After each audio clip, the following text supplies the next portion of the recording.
Shri GuruCharitra, Chapter 3. Shri Ganeshaya Namaha, Shri Saraswatyai Namaha, Shri Gurubhyo Namaha. Now I wish to know why Shri Guru, who is Parabrahma, the Absolute, has taken birth as a human being on earth, said Namadaraka. Son, you are blessed indeed. God's grace is on you. That is why you are so strongly impelled to know about Him. This devotion shall eventually liberate you. Your faith does stir up my joy too. Earlier, I roamed the whole of this earth, but no one ever asked me to narrate the stories of Shri Guru. After so long, only you have asked me about these. Just as the ocean swells at the sight of the full moon, at the sight of an eager devotee like you, my urge to expound the same wells up within my heart. Now listen carefully, said Siddha, and went on. Shri Guru is infinite, and so is his divine sport. One does not know where to start the narration of his divine acts. That is why, unless you question me specifically, it is not easy to commence the narration. However, it is never possible to express the full significance of his Leelas in speech. The Vedas describe the Supreme as the one, failing to reach whom our speech and mind turn back upon themselves. That is, his divine play can neither be comprehended fully by the intellect nor its implication conveyed by language. Listening to or reading the stories of Shri Guru's miracles is like a boat with which one can easily cross the ocean of misery-ridden, phenomenal existence. During the age of Kali, men are irreligious. Such do not understand this truth and are therefore lost in this ocean. Incessant cravings for pleasure are the ceaseless waves in it. Such passions as lust and greed are the frightening creatures that infest it. The inarticulate cries of pain and sorrow of creatures constitute the roar of the surf. In order to take us safely across such an unfathomable and boundless ocean, the Guru is the helpsman. God's, that is, the Guru's grace is the favorable wind. Owing to your meritorious actions of your past lives, you have got all the means necessary to cross it without much struggle. So make sure you do so quickly. Now I shall recount the stories of Shri Guru. So saying, Siddha led Namadaraka to the confluence of rivers Bhima and Amaraja, and both of them sat under the peepal tree beneath which long ago Shri Guru himself lived. As the boon bestowing Shri Guru sat under it, the tree too acquired the blessed power and hence may be considered as the veritable Kalpavriksha, the wish-fulfilling tree. Then Siddha went on. My son Namadaraka, human beings are of three kinds, those given to sensual pleasures, the seekers after enlightenment, and the enlightened or the liberated. The story of Shri Guru is the sole refuge of all these. The seekers of worldly pleasures gain them either by studying or listening to it. For seekers after liberation, it is the excellent remedy to cure the illness of ignorance. The liberated ones derive supreme bliss by listening to it. It is thus their very life. The full significance and efficacy of Shri GuruCharitra is something which transcends our limited powers of intellectual understanding and verbal communication. However much we recount it, there remains much that is never revealed unless one is spiritually awakened to it by divine grace. Once there was a terrible universal deluge and the whole world was submerged by a huge flood of water. Then Lord Narayana lay floating on the coils of the divine serpent Adisesha and was in his yogic trance. Desirous of projecting the world again, he manifested Maya and originated Brahma, the creator, from it. In order to promote the creative process, Brahma too, by an act of will, created the seven great seers Marichi, Atri, Ribhu, Pulasya, Pulaha, Angirasa and Daksha. Of these sages, Atri happened to be the one to whom Lord Datta was born. Anasuya, the wife of the great sage Atri, became famous for her devotion to her husband. Such was her spiritual power that the hard, uneven earth turned soft and smooth for her as she walked about. Even the scorching sun and blazing fire turned cool in regard to her. The god of wind dared not blow except as a pleasant breeze for her sake. The gods presiding over nature's forces were afraid that they would lose their dignity if they defied her greatness, and so sought refuge from Lord Vishnu, the sustainer of all existence. Once, sage Narada, who freely moves about the three worlds, visited the abodes of Brahma, Vishnu, and Shiva and proclaimed the spiritual eminence of Anasuya, which was a result of her intense, unrivaled devotion to her husband and of her unfaltering vow of hospitality to visitors. Hearing this, the consorts of the Divine Trinity, that is, Saraswati, Lakshmi, and Parvati, felt jealous of her and wept. When their husbands tried to console them, they insisted that they should find an occasion to curse Anasuya Devi or trap her in a moral dilemma and see that her greatness does not exceed their own. So the three gods went to the hermitage of sage Atri disguised as three random guests. Anasuya welcomed the guests with due respect and seated them. As per her vow of dutifulness, she said, "Holy sirs, you have sanctified our hermitage by your holy visit. I heartily welcome you. Please say what I could do for you." The master of the hermitage, sage Atri, has gone to the forest to perform his austerity. The guests told her that they were all very hungry and cannot wait till her husband returned home. They wanted to have food immediately. She went in and, after making proper arrangements, invited them for lunch. Then the guest said, "Holy One, unless you take off your clothes and serve us food in your nakedness, we shall not eat but go away hungry." On hearing their words, she smiled to herself and reflected thus, "I am totally purified by long association with the holy sage Atri. What harm can the god of lust ever do to me? So I need fear nothing. If I do not comply with their precondition, they would go away after laying a curse on me for having failed in my duty and my promise to feed them. As they have sought food from my hands, I look upon them as my own children and not as strangers and grown-up men." Having decided thus, she said to them, "Sirs, I shall do as you wish. Come and have your lunch." Then she did accordingly. At once, by virtue of her superior spiritual power, the three divine guests were transformed into infants. At the sight of them, holy motherly love welled up in her heart so intensely that her bosom experienced lactation. She happily suckled them, and the three infants were immediately satisfied.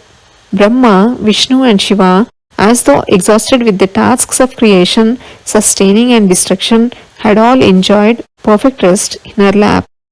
Then Anasuya realized that they were the Holy Trinity and was very happy. She put them in a cradle and rocked it, singing a lullaby, recounting the whole incident.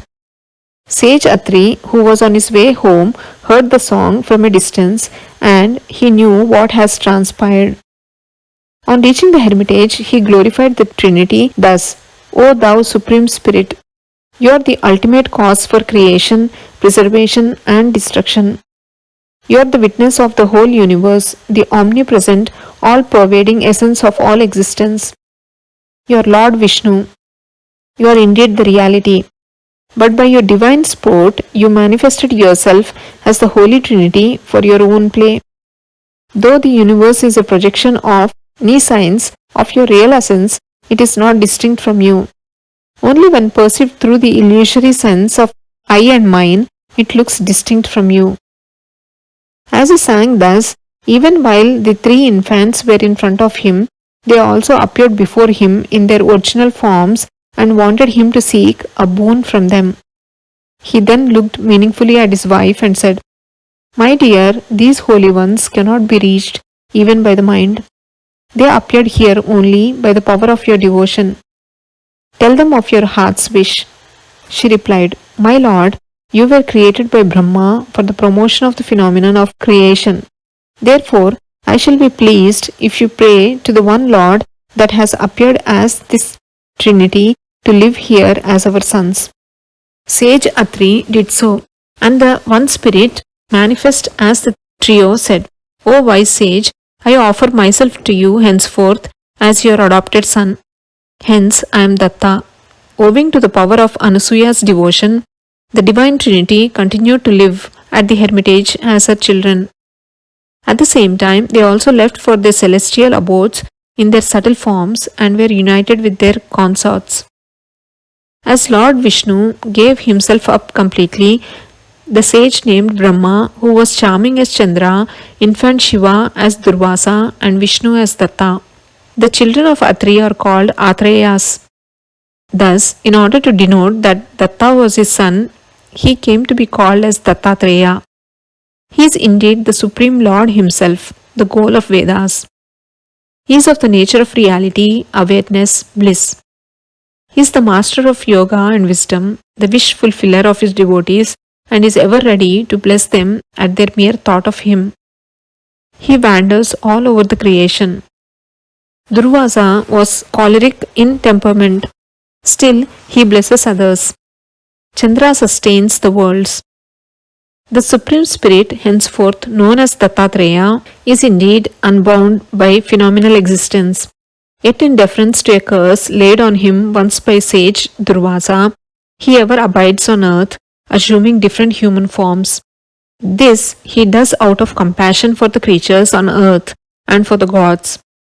There were avatars of the Lord earlier too, but all of them, after completing their mission, left off those forms and returned to their one essence. In order to bless his devotees, the Lord had incarnated as Lord Dattatreya, yet he did not, like the other avatars, leave the earthly plane of existence after accomplishing his divine mission. I shall illustrate the difference. The incarnation of Sri Rama was intended for the destruction of the demon king Ravana.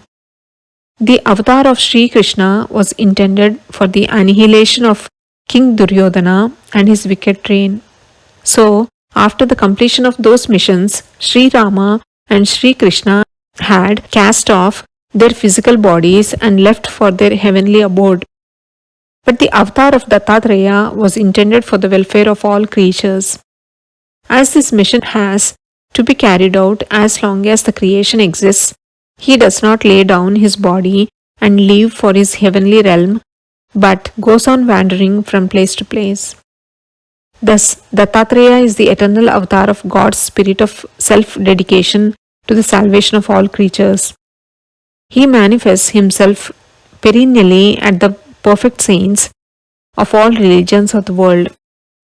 As Siddha thus went on enumerating the unique features of the avatar of Datta, Namadaraka expressed one of his doubts thus: Sir, Durvasa, by laying a curse on Dattatreya, has indeed done immense good to all creatures. If he was not cursed to wander about for the welfare of all, Lord Datta too would have laid down his physical body like the other avatars after the fulfillment of his limited mission.